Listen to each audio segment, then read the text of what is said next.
hadana li hada wa ma kunna linahtadiya laula an hadanallah. Asyhadu an la ilaha illallah wa asyhadu anna Muhammadar Rasulullah.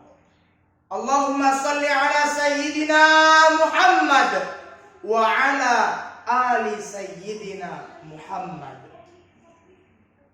Yang saya muliakan dan saya hormati Bapak Ibu Dewan Juri dan juga pemirsa, ikhwah fillah rahimakumullah.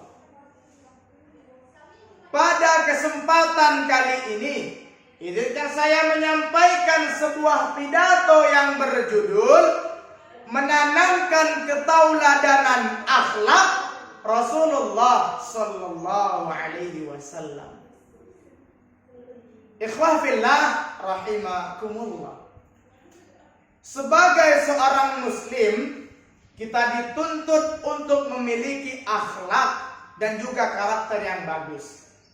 Nah, berbicara masalah akhlak dan juga karakter yang bagus tidak lepas dari Rasulullah Sallallahu Alaihi Wasallam.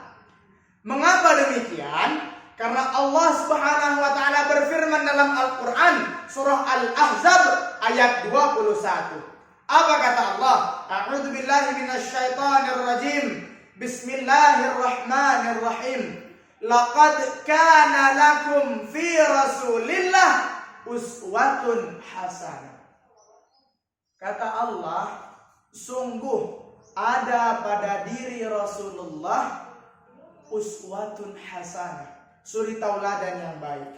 Maka kalau kita ingin punya akhlak yang bagus, punya karakter yang bagus, maka kita wajib untuk mentauladani Rasulullah Sallallahu Alaihi Wasallam. Ikhwah fillah rahimakumullah. Lalu timbul pertanyaan, dari segi apa kita mau mengikuti Rasulullah? Nah, Rasulullah memiliki 4 sifat wajib yang apabila kita mentauladani 4 sifat wajib tersebut, maka insya Allah akhlak kita dan karakter kita akan bagus seperti Rasulullah Sallallahu Alaihi Wasallam. Apa saja 4 sifat wajib Rasulullah tersebut?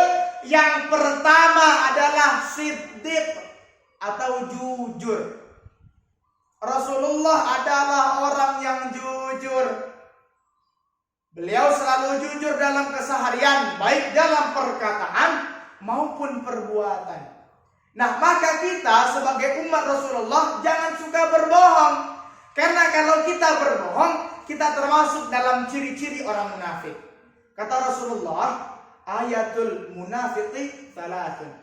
Tanda-tanda orang munafik ada 3. Apa dia? Yang pertama, idza haddatsa kadzab. Jika ia berkata, ia berbohong. Wa idza wa'ada akhlaf. Jika ia berjanji, ia ingkar. Wa idza tumina khana. Dan jika dipercaya, ia berkhianat. Nah, maka tidak ada ruginya kita menjadi orang yang jujur. Karena orang yang jujur insya Allah akan masuk surga. Sebagaimana dengan sabda Rasulullah Sallallahu Alaihi Wasallam, "Alaikum bisidqi." Hendaklah kamu berlaku jujur. Fa inna sidqa yahdi ilal birri. Karena sesungguhnya kejujuran akan membawa kepada kebaikan. Wa innal birra yahdi ilal jannah. Dan sesungguhnya kebaikan akan membawa ke surga. Masya Allah. Nah, jadi marilah kita sebagai umat Rasulullah menjadi orang-orang yang jujur. Karena orang yang jujur hidupnya selalu mujur. Kata-kata dan perbuatannya juga teratur. Orang yang jujur paling nyenyak kalau lagi tidur. Dan orang yang jujur tak akan pernah bohong waktu ia lagi beli bubur. Betul? Betul. Masya Allah. Ikhwah fillah rahimakumullah. Sifat wajib Rasulullah yang kedua adalah amanah atau dapat dipercaya.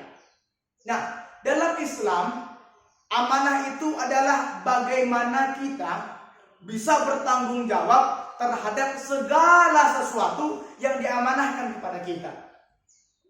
Nah, Rasulullah dulu ketika beliau masih hidup, banyak orang-orang kafir yang benci sama beliau, bahkan berniat untuk membunuh Rasulullah. Namun kalau urusan titip menitip segala sesuatu, pasti orang kafir percayanya sama Rasulullah. Kenapa? Karena Rasulullah orangnya amanah. Rasulullah dapat dipercaya. Maka dari itu Rasulullah bergelar Al-Amin. Nah, terkadang beda sama kita. Kadang kita udah S1, S2, S3, masih aja susah untuk amanah. Maka ikhwafillah rahimakumullah, jadilah kita umat Rasulullah sallallahu alaihi wasallam yang amanah. Ikhwafillah rahimakumullah. Lalu sifat wajib Rasulullah yang ketiga adalah tabligh atau menyampaikan. Nah, Rasulullah ini tujuan diutusnya beliau itu tidak lain dan tidak bukan adalah yang pertama, mentauhidkan Allah, la ilaha illallah. Yang kedua adalah memberi berita baik, kabar gembira kepada orang-orang yang berbuat baik dan memberikan peringatan kepada orang-orang yang berbuat jahat. Dan yang ketiga, Rasulullah sallallahu alaihi wasallam diutus adalah untuk menyempurnakan akhlak yang mulia.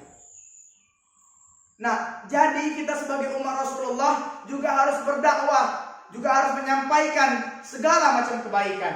Kita kalau sholat jangan sendiri-sendiri, kalau ngaji jangan sendiri-sendiri. Ajak orang lain. Ta'muruna bil ma'ruf, mengajak kepada kebaikan dan mencegah dari kemungkaran. Nah, jadi marilah kita menjadi umat Rasulullah yang tabligh atau menyampaikan. Ikhwafillah rahimakumullah. Sifat wajib Rasulullah yang terakhir, yang keempat adalah fatana atau cerdas. Rasulullah itu orangnya cerdas. Beliau cerdas dalam menyampaikan ayat-ayat Al-Quran, cerdas dalam menyampaikan hadis, cerdas dalam mendakwahi orang-orang kafir, dan cerdas dalam mempersatukan umat. Nah, kita sebagai umat Rasulullah juga harus cerdas. Kita harus selalu belajar, baik belajar di sekolah maupun belajar di pondok pesantren dan bahkan belajar lewat lingkungan. Karena belajar ini merupakan kewajiban bagi kita. Sebagaimana sabda Rasulullah sallallahu alaihi wasallam, "Talabul ilm fardhatun ala kulli muslim." Menuntut ilmu adalah kewajiban bagi setiap muslim. Maka kita harus belajar supaya jadi cerdas. Karena kalau kita umat Islam tidak cerdas, maka kita mudah dibodoh-bodohi sama orang-orang kafir. Jadilah kita umat Islam yang cerdas, agar kita bisa menjalani hidup dengan penuh rasa syukur dan juga rasa ikhlas. Ikhwah fillah rahimakumullah. Itulah tadi 4 sifat wajib Rasulullah sallallahu alaihi wasallam. Nah, intinya adalah apabila kita jujur, maka insya Allah kita akan amanah. Dan ketika kita amanah, kita banyak dipercayai sama orang lain. Dan apapun yang kita sampaikan, asalkan itu kebaikan, maka insya Allah bermanfaat untuk banyak orang. Dan dari kejujuran kita, dari amanah kita, dan dari kebaikan yang kita sampaikan, maka pasti insya Allah orang-orang di luar sana akan menganggap kita orang yang cerdas. Ikhwah fillah rahimakumullah. Demikianlah pidato yang bisa saya sampaikan. Sesungguhnya kebenaran itu datangnya dari Allah Subhanahu wa taala, dan kesalahan datang dari diri saya sendiri. Kepada Allah saya mohon ampun, dan kepada Bapak Ibu Dewan Juri dan juga pemirsa saya mohon maaf. Akhirul kalam, wabillahi taufiq wal hidayah. Wassalamualaikum warahmatullahi wabarakatuh.